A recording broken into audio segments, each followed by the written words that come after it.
I just started watching Lord of the Rings Extended Edition again, which means I need to talk about it.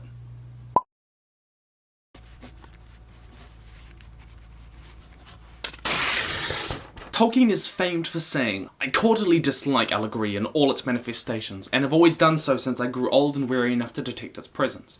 I much prefer history, true or feigned, and its varied applicability to the thought and experience of the readers.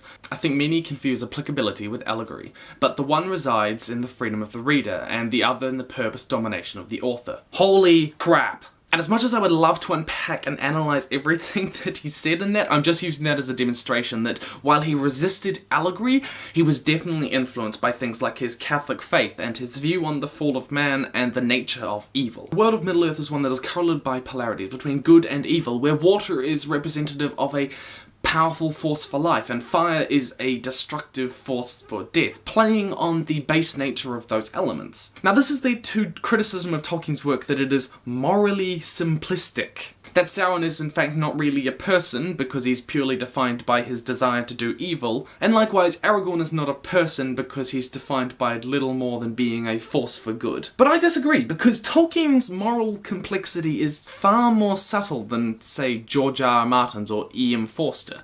We as humans do not enjoy reveling in moral ambiguity. In fact, I think we mistake uncertainty for objectivity, whereas Tolkien embraces his Catholic morality and sees a distinct fight between good and evil. However, Tolkien is not so much concerned with the morality of the individual, or what is good or what is evil, but the nature of good and evil in relation to one another. One of my favourite lines from a book called Tolkien and the Invention of Myth is, "The scene at the crack of doom is one of immense moral ambiguity. Good does not triumph over evil, but depends on evil to deliver it." You see, Gollum survived as a virtue of Frodo's decency and courage, yet it is Gollum's spitefulness and addiction that becomes the tool and catalyst for the destruction of the ring. Tolkien was articulating an intimate understanding of evil, that the irony of evil is that it will destroy itself. You see, the real story of Lord of the Rings is not so much about how a Dark Lord takes on a White Knight, but how the characters throughout the story interact with the emblem of evil,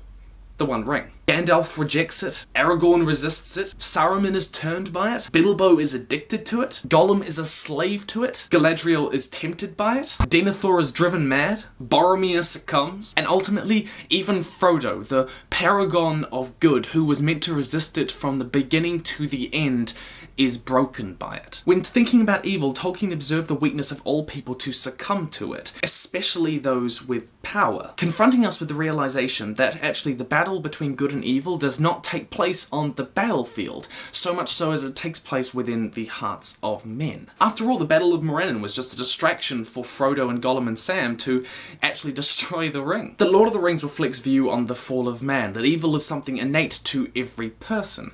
And though, as with the Nazgul, we may be tempted by power and evil, we can be Faramir, we can resist it. In fact, at a closer look, there is no true evil in Tolkien's work. Tolkien's work is anchored in his Catholicism, and that everything that is evil is a corrupted form of something that was once good, right down to Melkor who became Morgoth, or Myron who became Sauron. It is reminiscent of the name changing in biblical and Catholic tradition. So, morally simplistic? Think again. Hey guys, if you have any ideas about books, poems, plays, stories that you want me to talk about, I would love to hear them. Just tell me down below.